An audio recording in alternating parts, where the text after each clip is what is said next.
सफलता हाथों की लकीरों से नहीं, माथे के पसीने से मिलती है। हमारे नए वीडियो में आप सभी का स्वागत है। इस वीडियो में हम लूसेंट प्रैक्टिस सेट नंबर 6 लेकर आए हैं। आप लोग किसी भी एग्ज़ाम की तैयारी कर रहे हों तो आप लोग इस टेस्ट को पूरा लास्ट तक दीजिएगा और 50 प्रश्नों में से 30 प्रश्न सही करके दिखाइए और हमें कमेंट करके बताइएगा कि कितना प्रश्न आपका सही हो पाया है। चलिए टेस्ट शुरू करते हैं। स्वामी विवेकानंद का मूल नाम क्या था? सोचिए, आपके पास कुछ समय दिया जा रहा है, सोचने का टाइम दिया जा रहा है, कुछ सेकंड। तो स्वामी विवेकानंद का मूल नाम क्या था? सोचने की क्षमता को बढ़ाने के लिए हम ऑप्शन नहीं दिए हैं, इसलिए आप लोग सोचिए स्वामी विवेकानंद का मूल नाम क्या था। नरेंद्र नाथ दत्त। स्वामी विवेकानंद का मूल नाम क्या था? नरेंद्र नाथ दत्त था। सत्यार्थ प्रकाश पुस्तक के लेखक कौन है? सत्यार्थ प्रकाश पुस्तक के लेखक कौन है? सोचिए, फटाफट सोचिए, 5 सेकंड आपके पास समय है। याददाश्त की क्षमता को बढ़ाइए, सोचने की क्षमता को। सत्यार्थ प्रकाश पुस्तक के लेखक कौन है? फटाफट सोचिए। दयानंद सरस्वती हैं। सत्यार्थ प्रकाश पुस्तक के लेखक कौन है? दयानंद सरस्वती। रामकृष्ण मिशन की स्थापना किसने किया था? रामकृष्ण मिशन की स्थापना कौन किए थे? सोचिए, फटाफट सोचिए और हमें कमेंट लाइक जरूर करिए।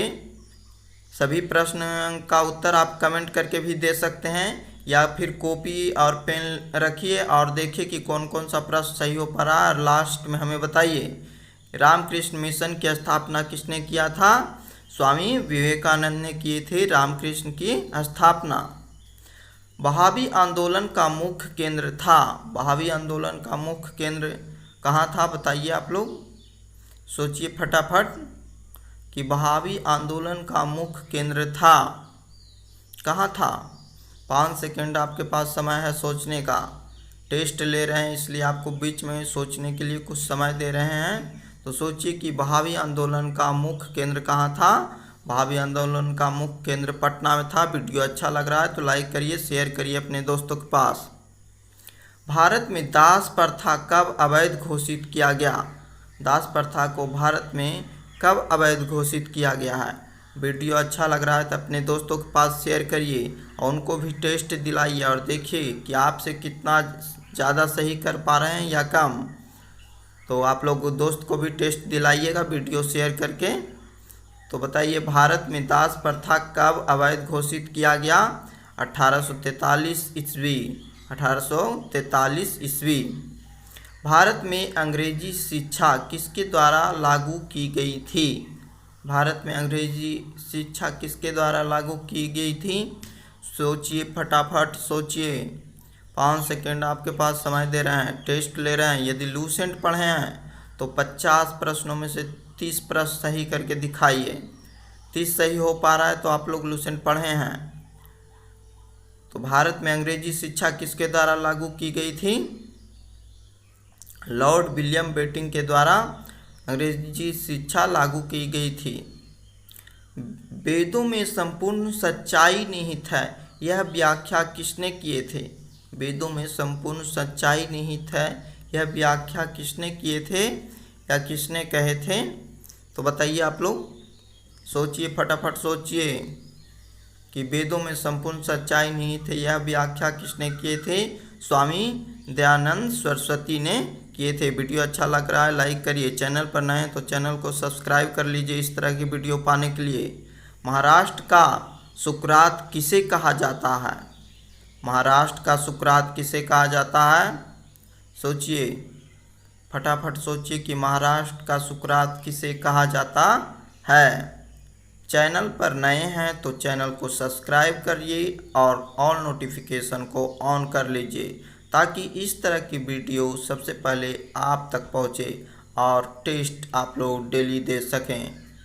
तो चलिए, चैनल को सब्सक्राइब कर लीजिए, रेड कलर बटन को दबाइए और बेल आइकन को दबाकर ऑल पर सेलेक्ट कर लीजिए। महाराष्ट्र का सुकरात किसे कहा जाता है? महादेव गोविंद रानाडे को महाराष्ट्र का सुकरात कहा जाता है। स्वामी विवेकानंद किस स्थान पर हुए धार्मिक सम्मेलन से प्रसिद्ध हुए? स्वामी विवेकानंद किस स्थान पर हुए धार्मिक सम्मेलन से प्रसिद्ध हुए हैं? आप लोग बताइए, जानते हैं तो सारे प्रश्न को आप कमेंट करके हमें कमेंट बॉक्स में उत्तर दे सकते हैं, या फिर कॉपी और पेन रखिए और देखिए कि आपका कौन कौन सा प्रश्न सही हो पा रहा है। जो जो प्रश्न सही हो रहा है और जो जो गलत हो रहा है वो लिखते जाइए, और लास्ट में आप लोग गिनती कर लीजिए कि आपका कितना प्रश्न सही हो पा रहा है। तो और कमेंट करके हमें बताइए। स्वामी विवेकानंद किस स्थान पर हुए धार्मिक सम्मेलन से प्रसिद्ध हुए? शिकागो से प्रसिद्ध हुए। अलीगढ़ मुस्लिम विश्वविद्यालय की स्थापना किसने की थी? अलीगढ़ मुस्लिम विश्वविद्यालय की स्थापना किसने की थी? सोचिए, फटाफट सोचिए और बताइए कि अलीगढ़ मुस्लिम विश्वविद्यालय की स्थापना किसने की थी। आपके पास कुछ समय दिया जा रहा है, सोचने की क्षमता को बढ़ाइए। सर सैयद अहमद खान ने अलीगढ़ मुस्लिम विश्वविद्यालय की स्थापना की। सर सैयद अहमद खान। किसे आधुनिक भारत का जनक कहते हैं? किसे आधुनिक भारत का जनक कहते हैं? सोचिए, आप लोग फटाफट सोचिए, आपके पास कुछ समय दे रहे हैं हम। याददाश्त क्षमता को बढ़ाइए। ऐसे तो आपको कई तरह के टेस्ट यूट्यूब पर मिल जाएंगे और ऑप्शन वाले भी मिलेंगे, लेकिन हम आपको याददाश्त क्षमता बढ़ाने के लिए आपको दे रहे हैं बिना ऑप्शन के, सीधे आंसर पे आइए। किसे आधुनिक भारत का जनक कहते हैं? राजा राम मोहन राय को आधुनिक भारत का जनक कहा जाता है। राजा राम मोहन राय का जन्म कहाँ हुआ था? राजा राम मोहन राय का जन्म कहाँ हुआ था?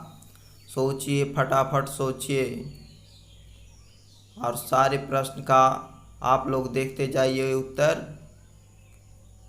कि हमारे उत्तर से मैच कर रहा है या नहीं। तो राजा राम मोहन राय का जन्म कहाँ हुआ था? राधानगर बर्दवान जिला में हुआ था। वीडियो अच्छा लग रहा है तो लाइक कर लीजिए, आपका लाइक ही हमें मोटिवेट करता है नए वीडियो के लिए। संवाद कौमुदी पत्र के संपादक थे। संवाद कौमुदी पत्र के संपादक कौन थे? आप लोग बताइए, फटाफट सोचिए। आपके पास 5 सेकंड का समय दिया गया है। संवाद कौमुदी पत्र के संपादक कौन थे? आप लोग वीडियो को लाइक जरूर करिएगा, कमेंट जरूर करिएगा। चैनल पर नए हैं तो चैनल को सब्सक्राइब कर लीजिए। आपका एक लाइक एक कमेंट का हमें बहुत बेसब्री से इंतजार रहता है। संवाद कौमुदी पत्र के संपादक थे राजा राम मोहन राय। स्वामी दयानंद सरस्वती का मूल नाम था। दयानंद सरस्वती का मूल नाम क्या था? सोचिए फटाफट कि स्वामी दयानंद सरस्वती का मूल नाम क्या था।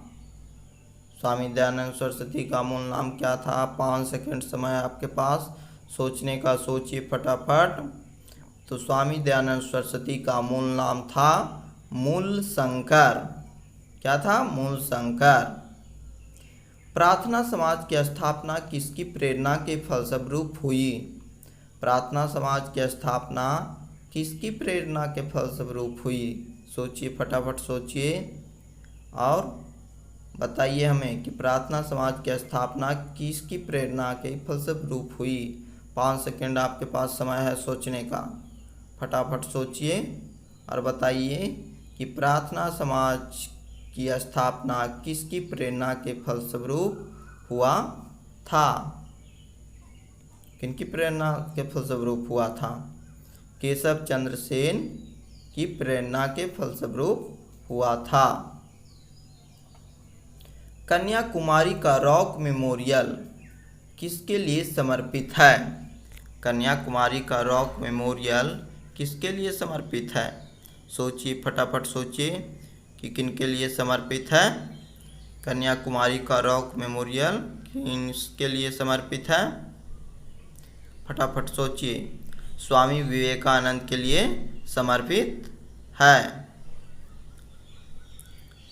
किसे भारत का प्रथम आधुनिक व्यक्ति माना जाता है? किसे भारत का प्रथम आधुनिक व्यक्ति माना जाता है? लूसेंट यदि पढ़े हैं तो आप लोग का 30 सही हो जाना चाहिए, नहीं पढ़े हैं तो टेस्ट दीजिए और याद करते जाइए। सारे प्रश्न इम्पोर्टेंट हैं और ऐसे कई एग्ज़ाम में पूछे जा चुके हैं, इसलिए सारे प्रश्न को इकट्ठा करके दिए हैं जो इम्पोर्टेंट हैं। किसे भारत का प्रथम आधुनिक व्यक्ति माना जाता है? राजा राम मोहन राय को। शारदा अधिनियम 1929 के अंतर्गत लड़कियों और लड़कों की विवाह की न्यूनतम आयु क्रमशः कितनी निर्धारित की गई थी? शारदा अधिनियम जो था 1929 के अंतर्गत लड़कियों और लड़कों की विवाह की न्यूनतम आयु क्रमशः कितनी निर्धारित की गई थी? बताइए, सोचिए, फटाफट सोचिए आप लोग कि शारदा अधिनियम के अंतर्गत लड़कियों और लड़कों की विवाह की न्यूनतम आयु कितना था? फटाफट सोचिए। तो लड़कियों की थी 14 और लड़कों की न्यूनतम आयु 18 वर्ष थी शारदा अधिनियम के अंतर्गत। 19वीं सदी के महानतम पारसी समाज सुधारक थे? कौन थे 19वीं सदी के महानतम पारसी समाज सुधारक कौन थे? फटाफट सोचिए, आपके पास कुछ सेकंड का समय दिया जा रहा है। सोचने के लिए अपना याददाश्त क्षमता को बढ़ाइए। और 19वीं सदी के महानतम पारसी समाज सुधारक कौन थे? वह रामजी एम मालावारी थे, 19वीं सदी के महानतम पारसी समाज सुधारक। भारतीय पुंजांकरण आंदोलन के पिता कौन थे? किन्हें भारतीय पुंजांकरण आंदोलन के पिता कहा जाता है? सोचिए, फटाफट सोचिए और बताइए हमें कि किन्हें भारतीय पुंजांकरण आंदोलन के पिता कहा जाता है? फटाफट सोचिए, 5 सेकंड समय है आपके पास सोचने का, उसके बाद हम आंसर को बता देंगे। तो भारतीय पुंजांकरण आंदोलन के पिता कौन थे? राजा राम मोहन राय थे। भारतीय पुंजांकरण आंदोलन के पिता राजा राम मोहन राय। शिकागो विश्व धर्म पार्लियामेंट जिसमें विवेकानंद ने भाग लिया था का आयोजन हुआ था? शिकागो विश्व धर्म पार्लियामेंट जिसमें विवेकानंद ने भाग लिया था का आयोजन हुआ था? बताइए फटाफट, कब हुआ था? शिकागो धर्म सम्मेलन जो हुआ था वो कब हुआ था? फटाफट सोचिए और बताइए कि शिकागो कब हुआ था धर्म सम्मेलन? तो सितंबर 1893 में। किसने विवेकानंद को आधुनिक राष्ट्रीय आंदोलन का आध्यात्मिक पिता की संज्ञा दी? किसने विवेकानंद को आधुनिक राष्ट्रीय आंदोलन का आध्यात्मिक पिता की संज्ञा दी? कौन कहे थे, कौन दिए थे? बताइए फटाफट सोचिए, 5 सेकंड समय है आपके पास सोचने का। लूसेंट पढ़े हैं तो 30 सही करके दिखाइए। 30 से ज़्यादा होता है या कम होता है सही तो पर भी हमें कमेंट करके आप लोग बताइएगा। और हमारे भी अभी तक के 5 सेट पीछे हो चुके हैं उसको भी आप लोग दीजिएगा। तो किसने विवेकानंद को आधुनिक राष्ट्रीय आंदोलन का आध्यात्मिक पिता की संज्ञा दी? सुभाष चंद्र बोस ने। आधुनिक भारत का प्रथम राष्ट्रवादी कवि किसे माना जाता है? आधुनिक भारत का प्रथम राष्ट्रवादी कवि किसे माना जाता है? सोचिए, फटाफट सोचिए, 5 सेकंड समय है आपके पास सोचने का कि आधुनिक भारत का प्रथम राष्ट्रवादी कवि किसे माना जाता है? डेरोजियो को माना जाता है, डेरोजियो को। एनी बेसेंट भारतीय राष्ट्रीय कांग्रेस के अध्यक्ष कब बनी? एनी बेसेंट भारतीय राष्ट्रीय कांग्रेस की महिला अध्यक्ष थी, वो कब बनी थी? एनी बेसेंट भारतीय राष्ट्रीय कांग्रेस की अध्यक्ष कब बनी? बताइए, फटाफट सोचिए और बताइए हमें। हमारे चैनल एजुकेशन विद प्रहलाद को सब्सक्राइब कर लीजिए। एनी बेसेंट भारतीय राष्ट्रीय कांग्रेस के अध्यक्ष बने 1917 में।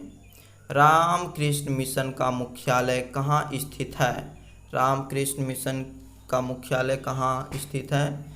सोचिए, फटाफट सोचिए और बताइए कि रामकृष्ण मिशन का मुख्यालय कहाँ स्थित है। 5 सेकंड समय है आपको सोचने के। याददाश्त क्षमता को बढ़ा लीजिए आप लोग। हमारे यूट्यूब वीडियो में याददाश्त क्षमता को बढ़ाने के लिए दिए हैं। रामकृष्ण मिशन का मुख्यालय कहाँ स्थित है? बेलूर में स्थित है। रामकृष्ण परमहंस का मूल नाम था। रामकृष्ण परमहंस का मूल नाम क्या था? सोचिए, फटाफट सोचिए कि रामकृष्ण परमहंस का मूल नाम क्या था। 5 सेकंड समय है आपके पास सोचने का। सोचिए फटाफट। रामकृष्ण परमहंस का मूल नाम क्या था? सोचिए। और हमारे चैनल पर नए हैं तो चैनल को सब्सक्राइब कर ऑल नोटिफिकेशन को ऑन कर लीजिए। रामकृष्ण परमहंस का मूल नाम था गदाधर चट्टोपाध्याय। रामकृष्ण परमहंस का जन्म स्थान था। रामकृष्ण परमहंस का जन्म कहाँ हुआ था? वह स्थान का क्या नाम है? बताइए फटाफट सोचिए कि रामकृष्ण परमहंस का जन्म स्थान कहाँ था, कहाँ हुआ था उनका जन्म। 5 सेकंड समय है, फटाफट सोच लीजिए और हमें बताइए। देखिए कि हमारे आंसर से आपका आंसर मैच कर रहा है या नहीं। तो रामकृष्ण परमहंस का जन्म स्थान कहाँ था? कमारपुकुर गांव, हुगली जिला में था रामकृष्ण परमहंस का जन्म स्थान। सिख गुरु द्वारा सुधार अधिनियम कब पारित हुआ? सिख गुरु द्वारा सुधार अधिनियम कब पारित हुआ? जानते हैं तो कमेंट करके हमें बताइए। और न तो कॉपी और पेन रखिए और देखते जाइए कि कौन कौन से प्रश्न आपका सही हो पा रहा है। जो प्रश्न सही हो रहा है वो उस नंबर के सामने कॉपी में टिक लगाते जाइए और जो गलत हो रहा है उसमें क्रॉस लगाइए और लास्ट में सारे प्रश्न को गिन लीजिए जो सही हुआ। तो सिख गुरु द्वारा सुधार अधिनियम कब पारित हुआ? 1925 ईस्वी में। किस धर्म सुधारक की मृत्यु ग्रेट ब्रिटेन की ब्रिस्टल में हुई?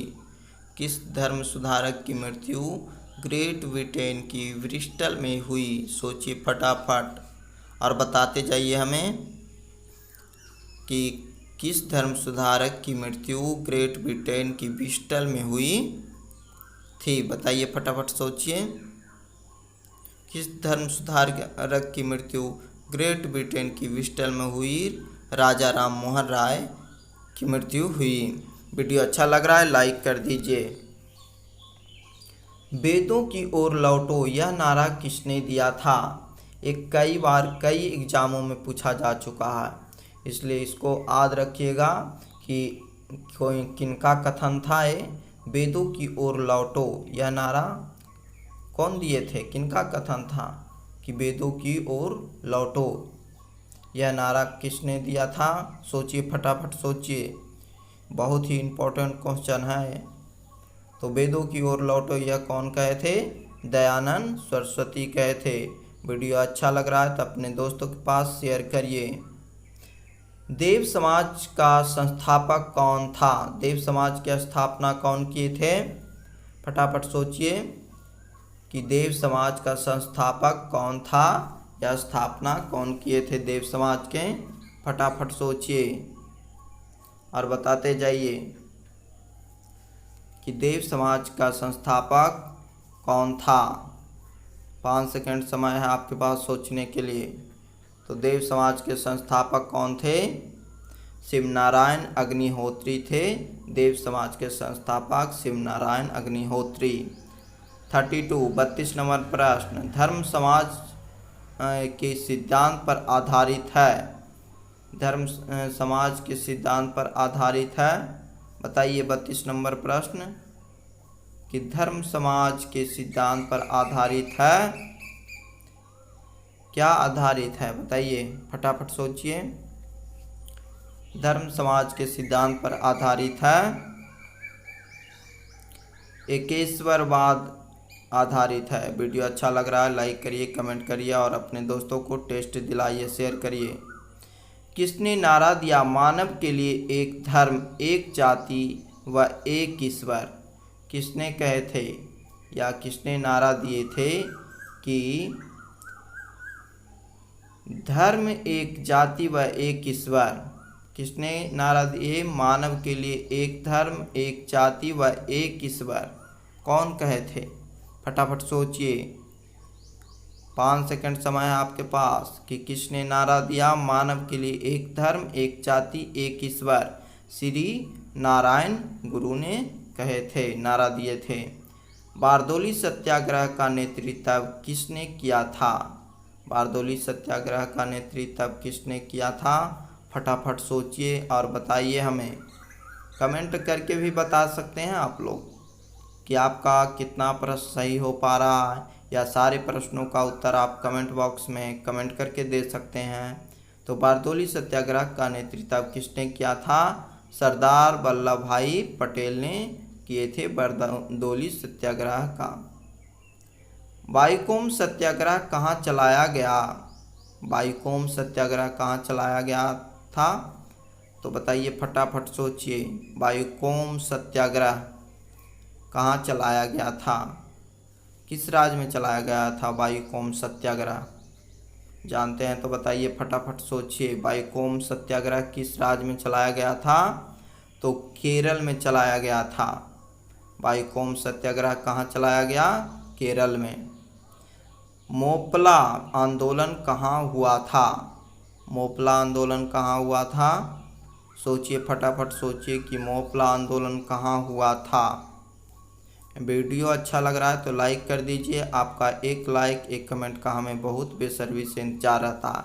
आपका लाइक और कमेंट ही हमें अगले वीडियो के लिए मोटिवेट करता है और हम और बेहतर ढंग से नए वीडियो बनाते हैं। मोपला आंदोलन कहाँ हुआ था? मालाबार में हुआ था। मोपला विद्रोह कहाँ हुआ? मालाबार। गुलामगिरी के लेखक कौन हैं? गुलामगिरी के लेखक कौन हैं? बताइए, फटाफट सोचिए और बताइए कि गुलामगिरी के लेखक कौन हैं। आपके पास कुछ समय का टाइम दिया जा रहा है ताकि आप सोचें, थोड़ा सा सोचने का मौका दे रहे हैं कि गुलामगिरी के लेखक कौन हैं। फटाफट सोचिए और हमें कमेंट करके ज़रूर बताइएगा कि आपका कितना प्रश्न सही हो पाया है। 30 से ज़्यादा हो तो भी बताइए, 30 से कम हो तो भी बताइएगा। गुलामगिरी के लेखक कौन हैं? ज्योतिबा फुले हैं गुलामगिरी के लेखक, ज्योतिबा फुले। पागलपंथी विद्रोह वस्तुतः एक विद्रोह था। पागलपंथी विद्रोह वस्तुतः एक विद्रोह था। बताइए, फटाफट बताइए और सोचिए। 5 सेकंड आपके पास समय दिया गया है कि पागलपंथी विद्रोह वस्तुतः एक विद्रोह था। किसका विद्रोह था? पागलपंथी विद्रोह जो था गारों का था विद्रोह। पागलपंथी विद्रोह किसका था? गारों का। बिरसा मुंडा का कार्य क्षेत्र कौन सा था? बिरसा मुंडा का कार्य क्षेत्र कौन सा था? फटाफट सोचिए और हमें बताते जाइए कि बिरसा मुंडा का कार्य क्षेत्र कौन सा था। फटाफट सोचिए, बिरसा मुंडा का कार्य क्षेत्र कौन सा था? फटाफट सोचिए। रांची था कार्य क्षेत्र। बिरसा मुंडा का कार्य क्षेत्र कहाँ था? रांची था। अखिल भारतीय किसान सभा सर्वप्रथम कहाँ आयोजित की गई? अखिल भारतीय किसान सभा सर्वप्रथम कहाँ आयोजित की गई थी? फटाफट सोचिए, आपके पास 5 सेकंड का समय दिए रहे हैं। तो अखिल भारतीय किसान सभा का सर्वप्रथम कहाँ आयोजित की गई? तो लखनऊ में की गई थी। वीडियो अच्छा लग रहा है तो लाइक करिए, शेयर करिए और कमेंट करके हमें बताइए। वल्लभ भाई पटेल को सरदार की उपाधि उनकी कुशल संगठन क्षमता के कारण किस आंदोलन के दौरान दी गई थी?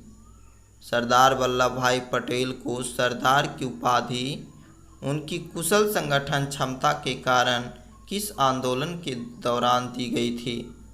सरदार वल्लभ भाई पटेल को सरदार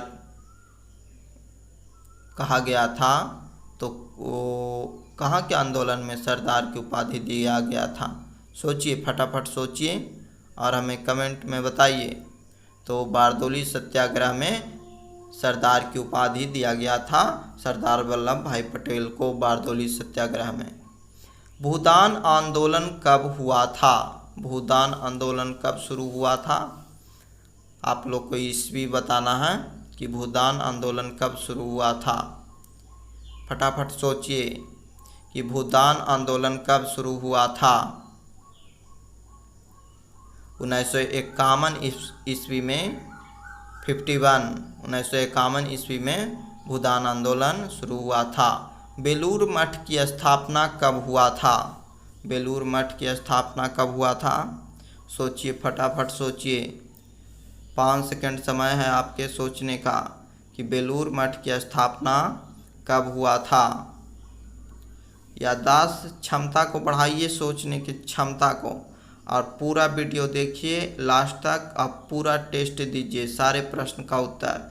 बेलूर मठ की स्थापना 1887 ईस्वी में हुआ था। गदर पार्टी की स्थापना कब हुआ था? गदर पार्टी की स्थापना कब हुआ था? कई एग्जामों में पूछा जा चुका है कि गदर पार्टी की स्थापना कब हुआ था। तो फटाफट सोचिए, आप लोग किसी भी एग्ज़ाम की तैयारी कर रहे हैं तो टेस्ट को पूरा दीजिए ताकि आपको मालूम चल सके कि कितना सही हो पा रहा है, और अपने दोस्तों को भी दिलाइए टेस्ट। गदर पार्टी की स्थापना 1913 ईस्वी में हुआ था। ब्रह्म समाज की स्थापना कब हुआ था? ब्रह्म समाज की स्थापना कब हुआ था? फटाफट सोचिए और बताते जाइए इसका उत्तर कि ब्रह्म समाज की स्थापना कब हुआ था। फटाफट सोचिए, टेस्ट के रूप में ले रहे हैं तो इसलिए हम आप लोग को याददाश्त क्षमता बढ़ाने के लिए ऑप्शन नहीं दिए हैं। ऐसे तो यूट्यूब पर कई वीडियो मिलेंगे जिसमें ऑप्शन रहेगा, लेकिन हम नहीं दिए हैं। तो ब्रह्म समाज की स्थापना कब हुआ था? 1828 ईस्वी में। खिलाफत आंदोलन कब शुरू हुआ था? खिलाफत आंदोलन कब शुरू हुआ था? सोचिए, फटाफट सोचिए और बताइए कि खिलाफत आंदोलन कब शुरू हुआ था। 5 सेकंड समय है आपके पास सोचने का। सोचिए फटाफट और बताइए हमें कि खिलाफत आंदोलन कब शुरू हुआ था। खिलाफत आंदोलन 1919 ईस्वी में खिलाफत आंदोलन शुरू हुआ था। भारतीय राष्ट्रीय कांग्रेस की स्थापना कब हुआ था? भारतीय राष्ट्रीय कांग्रेस की स्थापना कब हुआ था? ये भी कई एग्जाम में पूछा जा चुका है, बार बार पूछता कि भारतीय राष्ट्रीय कांग्रेस की स्थापना कब हुआ था। तो आप लोग किसी भी एग्ज़ाम की तैयारी कर रहे हैं तो टेस्ट को पूरा दीजिएगा, आधा में मत छोड़िएगा। भारतीय राष्ट्रीय कांग्रेस की स्थापना कब हुआ था? 1885 ईस्वी में भारतीय राष्ट्रीय कांग्रेस की स्थापना हुआ था। 1885 में। तेलंगाना आंदोलन कहाँ हुआ था? तेलंगाना आंदोलन कहाँ हुआ था? सोचिए, फटाफट सोचिए, 5 सेकंड समय है आपके पास सोचने के लिए। और चैनल पर नए हैं तो चैनल को सब्सक्राइब कर लीजिए और ऑल नोटिफिकेशन को ऑन कर लीजिए ताकि इस तरह की वीडियो जब भी हम डालें यूट्यूब पे तो आपके पास सबसे पहले पहुँचे और टेस्ट आप सबसे पहले दे सकें। तो तेलंगाना आंदोलन कहाँ हुआ था? आंध्र प्रदेश में हुआ था तेलंगाना आंदोलन। तेलंगाना आंदोलन आंध्र प्रदेश। मुंडा विद्रोह कहाँ हुआ था? मुंडा विद्रोह जो हुआ था वो कहाँ हुआ था? फटाफट सोचिए, 5 सेकंड समय है आपके पास सोचने के लिए कि मुंडा विद्रोह कहाँ हुआ था। याददाश्त क्षमता को बढ़ाइए। मुंडा विद्रोह कहाँ हुआ था? मुंडा विद्रोह झारखंड में हुआ था। मुंडा विद्रोह कहाँ हुआ था? तो मुंडा विद्रोह झारखंड में हुआ था। लास्ट 50वां प्रश्न है, कूका आंदोलन कहाँ हुआ था? फटाफट सोचिए, लास्ट प्रश्न है कि 50वां प्रश्न, लास्ट 50 प्रश्न है। तो कूका आंदोलन कहाँ हुआ था? राज्य का नाम बताना है। कूका आंदोलन कहाँ हुआ था? पंजाब में कूका आंदोलन हुआ था। कूका आंदोलन कहाँ हुआ था? पंजाब में। Thanks for watching my video. Please like share and subscribe. यदि चैनल पर नए हैं तो चैनल को सब्सक्राइब कर और नोटिफिकेशन को ऑन कर लीजिए ताकि इस तरह की वीडियो सबसे पहले आप तक पहुँचे। आपका एक लाइक, एक कमेंट हमें अगले वीडियो बनाने के लिए मोटिवेट करता है, इसलिए आप लोग लाइक और कमेंट ज़रूर करिएगा।